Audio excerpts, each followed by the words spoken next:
श्री एकनाथ जी महाराज की एक बड़ी प्रसिद्ध कथा है। एकनाथ जी महाराज रोज गंगा जी में स्नान करके, गोदावरी जी में स्नान करके जैसे ही बाहर आते थे तो जिस मार्ग से अपने घर जाते थे उस मार्ग में एक यवन रहता था। और वो यवन क्या करता था, आते जाने वाले जितने भी वैष्णव होते थे उनको परेशान करता था। कभी उनके ऊपर कुछ छिड़क देता था, कभी कुल्ला करता था, कभी कुछ इस प्रकार की भावना उसकी। एकनाथ जी महाराज गंगा जी से स्नान करके निकलते और वो उन्हीं की तरफ ही अपने मुख से उगल देता कुछ। एकनाथ जी महाराज फिर से गंगा जी में स्नान करते, प्रसिद्ध कथा है, बार बार उगलता, बार बार वो स्नान करते। कोई कहता कि आपको क्रोध नहीं आता? एकनाथ जी महाराज कहते, बोले अरे मैं तो महा आलसी हूं, मैं तो महा दुर्बल प्राणी हूं, संसार के भोगों में पड़ा हुआ हूं। कम से कम इस यवन के कुल्ला की वजह से ही सही 5-6 बार, 10 बार, 12 बार कम से कम गंगा जी में स्नान तो कर लेता हूं मैं। अच्छा है, ये आदमी अच्छा है, इसकी वजह से ही सही मेरा आलस्य तो टूट जाता है कम से कम। ऐसी विवेक युक्त बुद्धि, इसको ज्ञान कहते हैं। हमारे ऊपर कोई करके दिखा दे, फिर देखना हमारी हालत क्या हो। अरे कहां तक कहें, गंगा जी से निकल करके आए, कुल्ला तो बहुत दूर की बात है, उसको तो जीवित नहीं छोड़े, हम पे कोई ऐसा कर दे तो। सामान्य सी कोई हरकत भी यदि कर दे तो हम लोगों का क्रोध किस स्थिति में चला जाता है, और फिर हम अपने आप को ज्ञानी कहते हैं। ज्ञानी का मतलब है कि आपके स्वभाव में सरलता दिखेगी।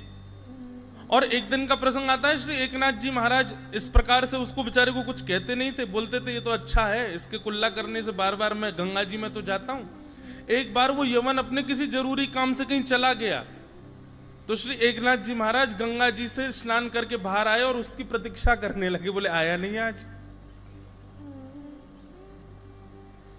और फिर खड़े रहे वहीं पे और बैठे बैठे पंडितनाथ भगवान, अरे मुझसे क्या अपराध हो गया नाथ, आपने आज मुझको स्वीकार क्यों नहीं कर रहे हो? मेरे एक स्नान से ही क्यों पूर्णता हो रही है? वो यवन क्यों नहीं आया अभी? इतने व्याकुल हो गए कि वो आए, आकर के कुल्ला करे तो मैं फिर से जाऊं, क्योंकि मेरे पास दोबारा स्नान का कोई चारा नहीं बचा अब। ऐसा ज्ञान चित्त में आना, ऐसी सरलता, सहजता और स्वभाव में इस प्रकार का परिवर्तन आना, इसको कहते हैं ज्ञान। और ये ज्ञान का रूप क्या है? विवेक, सही और गलत की पहचान होना, इसको विवेक कहते हैं। और ये विवेक कब मिलता है? राम कृपा बिन सुलभ न सोई। आपके इष्ट की कृपा से, आपकी बौद्धिक कृपा से आप ज्ञान तो बहुत ले लोगे, पढ़ तो बहुत लोगे, नॉलेज तो खूब सारी अर्जित कर लोगे, लेकिन ऐसा विवेक जीवन में आना ये तभी होता है जब ठाकुर जी आपसे प्रसन्न होते हैं। सीधी बात और सरल बात कर दूं तो सहजता, दीनता, दयालुता, सरलता ये चित्त में जब आती है ना, उस समय समझ लेना कि ठाकुर जी आपको देख के मुस्कुरा रहे हैं, इसीलिए आपके चित्त में ये गुण आया है। ठाकुर जी अप्रसन्न होते हैं तो सारे गुण आ जाते हैं, लेकिन सरलता, दयालुता, सहजता ये वो गुण हैं जिससे सब आकर्षित हो जाएं, जिससे सब आपके चरणों में। फिर होता है, श्री एकनाथ जी महाराज एक बार निकल के जाते हैं तो उस दिन तो वो यमन ठान के बैठ जाता, बोले आज इसको क्रोध दिला के रहूंगा। और उसने महाराज झड़ी लगा दी, वो जब जब निकल के आवे उनके ऊपर ही कुल्ला कर दे। लेकिन एकनाथ जी महाराज के ऊपर रत्ती भर भी फर्क नहीं पड़ा। जब अनेक बार उसने पूरा थक गया, हार गया कर करके, एकनाथ जी तब भी समरस प्रसन्न भाव में जब बाहर आए, यवन चरणों में गिर गया, बोले महाराज मुझे क्षमा कर दो, मैंने आपको खूब क्रोध दिलाने की कोशिश करी, पर आपके चित्त की बलिहारी, कैसा चित्त है आपका, कितना सरल, कितना दयालु। तो ज्ञान का मतलब क्या है? ज्ञान का मतलब विवेक। विवेक मतलब सही गलत की पहचान, इसको कहते हैं विवेक। और ये विवेक जीवन में केवल सत्संग से आएगा। आप बंधुओं कितना भी गुरुजनों से अध्ययन करो, करना ही चाहिए, गुरुजनों से अध्ययन करो, गुरुजनों के चरणों में बैठ करके ग्रंथों का अवलोकन करो, पर उसके अतिरिक्त भी सत्संग श्रवण किया करो। क्योंकि जब सत्संग होता है ना, तो सत्संग के जो भाव होते हैं, एक प्रकार से ये समझ लो, गुरुदेव से जब आप पढ़ते हो वो है जल स्नान। और सत्संग क्या है? बोले सत्संग है साबुन लगाना। चित्त में साबुन लगा लिया, साबुन लगा लिया तो जितना मैल था वो सब जो है साबुन ने समेट लिया। उसके बाद फिर गुरु जी के पास चले जाओ तो फिर जल स्नान, पूर्ण स्वच्छ हो जाओगे। अकेले जल स्नान से भी काम नहीं चलेगा और अकेले साबुन से नहाने से भी काम नहीं चलेगा, दोनों चाहिए। तो इसलिए सत्संग बहुत जरूरी है। सत्संग ही विवेक को जन्म देगा, जो कि ज्ञान का स्वरूप है, जो कि भक्ति का प्रथम पुत्र है। जब विवेक जीवन में आएगा तभी भक्ति प्रसन्न होगी, नहीं तो भक्ति आपकी निराश ही रहेगी। तो भक्ति के प्रथम पुत्र का नाम ज्ञान। ज्ञान का मतलब विवेक। और विवेक कैसे आता है? सत्संग से। और सत्संग कैसे मिलता है? राम कृपा से। भक्ति को कमाना सरल है, भक्ति को प्रसन्न करने वाले उसके दो पुत्रों को चित्त में लाना थोड़ा कठिन है, लेकिन यदि कर लो तो भक्ति प्रसन्न हो जाए। तो भक्ति के प्रथम पुत्र का नाम ज्ञान, भक्ति के दूसरे पुत्र का नाम है वैराग्य। वैराग्य, वैराग्य का मतलब क्या होता है? बिना राग के जो है, राग मतलब आपने मुझे माला पहनाई तो मैं आपकी चार प्रशंसा करने लग गया, और किसी ने मुझे चार गाली दे दी तो उसकी मैं निंदा करने लग गया। ये माला पहनाने के वाले के प्रति जो मेरा प्रेम हो गया, उसके सत्कार से मैं प्रसन्न हो गया, यही राग है। और किसी के दुर्व्यवहार से मैं उससे दुखी हो गया, यही द्वेष है। राग और द्वेष ये दो होते हैं हमारे चित्त में। तो जो राग रहित है उसी को वैराग्य कहते हैं। जो राग रहित है मतलब माला पहनाने वाले से भी कोई फर्क नहीं है, उसके प्रति भी सम है, और कोई चार बात बुरी कर दे तो उसके प्रति भी सम है। एक वैराग्य का अर्थ तो यह है, मतलब किसी के आपके प्रति होने वाले प्रिय भाव से आप आसक्त ना हो, सम रहो। वैराग्य का एक रूप तो यह है। वैराग्य का दूसरा रूप क्या है? वैराग्य का दूसरा रूप है बहु व्यंजन प्राप्त हो जाएं, बहु सामग्री प्राप्त हो जाएं, बहु भोग की वस्तु मिल जाएं, पर उसके बाद भी आपका चित्त सम रहे, आपका चित्त आपके वश में रहे, उसको कहते हैं वैराग्य। सीधी बात कहें तो वैराग्य का मतलब वस्तु का त्याग नहीं। मैं कथा में कहा करता हूं, वस्तु का त्याग वैराग्य नहीं है, वस्तु के प्रति जो आसक्ति है उसका त्याग वैराग्य है। कई लोग वस्तु का त्याग तो कर देते हैं पर उसके प्रति आसक्ति का त्याग नहीं कर पाते। जैसे अब मौन रहना एक प्रकार से अपने वचनों का त्याग। अच्छा एक बात और बताऊं आपको, हमारा मौन अभी भी चल ही रहा है। अभी मैं कथा कर रहा हूं, ये इसमें मेरा मौन खुला थोड़ी, अभी भी मैं मौन ही हूं। क्योंकि शास्त्र आज्ञा है, यदि कोई भगवत चर्चा करता है, यदि कोई भगवत वार्ता करता है, भगवत नाम गुणानुवाद करता है, सांसारिक चर्चा से परे भगवत शरणागति की चर्चा करता है, उतनी देर वह बोल रहा है तो वह भी मौन ही माना जाता है, उतनी देर उसका मौन ही रहता है। तो वैराग्य पर चर्चा हो रही थी, तो नियम मिला कि मौन रहना है, सूर्यास्त तक मौन रहना है। अब मौन आप वस्तु से तो हो गए, लेकिन मन में क्या हो रहा है? थोड़ा तो कुछ कह दें, थोड़ा तो कुछ निकल। अब एक महाराज जी घटना है हमारे वृंदावन की। वृंदावन में एक स्थान है सुदामा कुटीर, वहां लगभग सब संत वृंदावन के अगर आपको दर्शन करने हो सुदामा कुटी में आपको एक साथ मिल जाएंगे। तो सुदामा कुटी में एक महाराज जी ने मौन व्रत धारण किया। और क्यों धारण किया? उन्होंने महाभारत की कथा सुनी थी। तो महाभारत के अनुशासन पर्व में भीष्म पितामह कहते हैं कि यदि कोई व्यक्ति 12 वर्ष तक एक नियम का पालन करे तो वो नियम सिद्ध हो जाता है।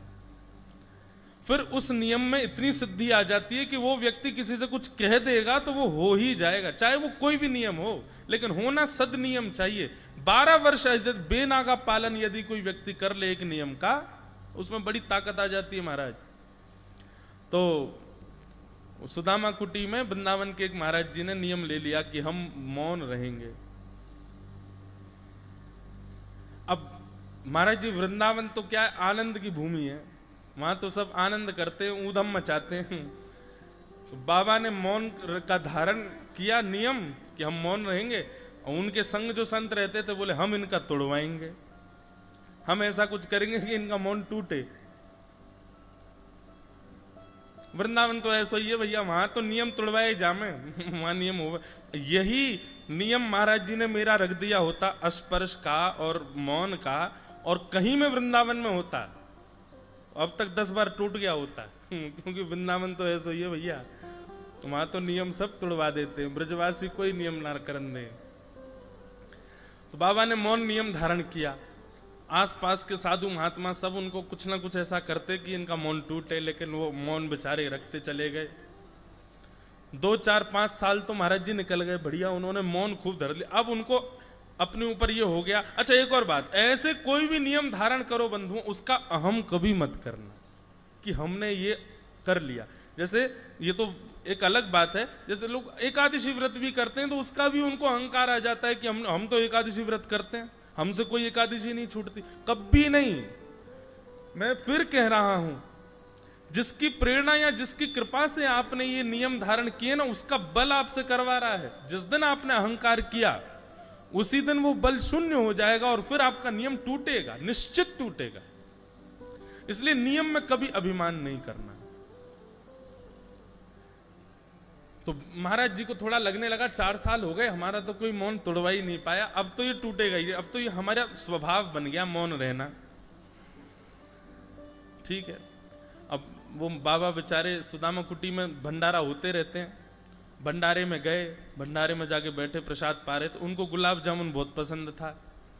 आसपास के साधुओं ने गुलाब जामुन परोसने वाले महाराज जी से कह दिया, बोले सुनो, सबको देना, इनको मत देना, और ये कितना भी मांगे फिर भी मत देना।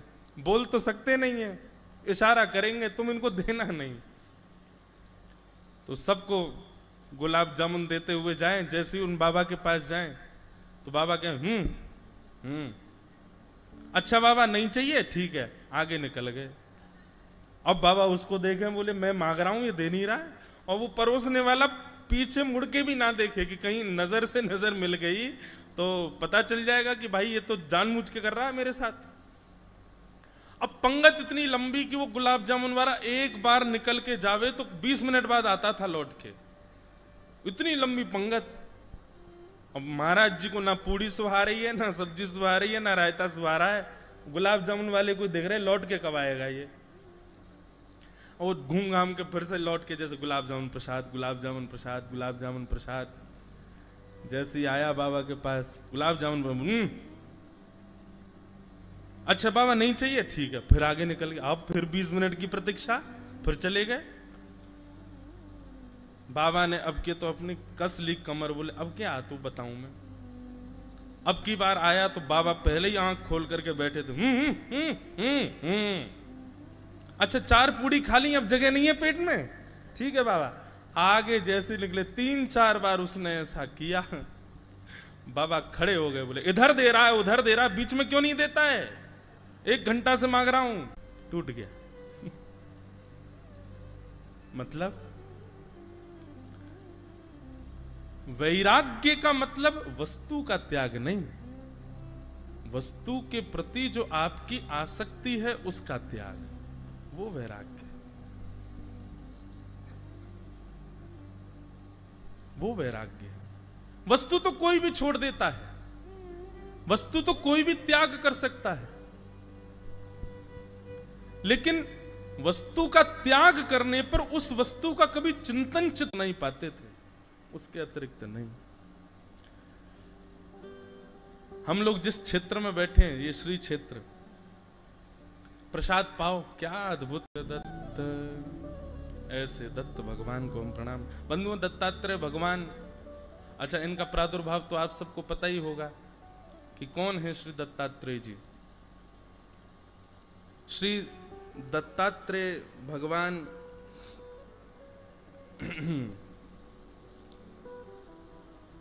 तीन रूप हैं ठाकुर जी के, ब्रह्मा विष्णु महेश। तीनों रूपों से ठाकुर जी एक समरस भाव में विद्यमान हैं, जिसमें मध्य में श्री विष्णु भगवान हैं, नारायण हैं, वाम भाग में श्री महादेव हैं और दाहिने ओर ब्रह्मा जी हैं। तीनों रूपों में श्री दत्तात्रेय भगवान पधारे हैं। तो इस प्रकार ठाकुर जी का अवतरण हुआ। वचन देकर गए थे अनसुईया मैया को कि तीन रूपों में ठाकुर जी ब्रह्मा विष्णु महेश तीन रूपों में आए थे। आए तो थे अनसुईया मैया के पातिव्रत की परीक्षा लेने, पर अनसुईया मैया ने तीनों को ही छोटे बालक के रूप में परिवर्तित कर दिया। छोटे बालक जब बन गए और जब पुनश्च लौट करके देवलोक को गए तो माँ को वचन दे करके गए कि मैया हम आपके यहाँ पुत्र बन करके आएंगे। और तभी भगवान श्री दत्तात्रेय जी, श्री दुर्वासा जी और सोम यानी कि चंद्र, तीन रूपों में ठाकुर जी पुनश्च प्रकट हुए। उन्हीं में से एक श्री दत्तात्रेय भगवान है, जो ठाकुर जी के ही अवतार स्वरूप माने गए। और भी कई कथाएं आती भागवत में। और आप विद्वान हो जाओगे पर आप ज्ञानी नहीं होगे। बहुत ध्यान से सुनिएगा। ज्ञान विवेक युक्त होता है,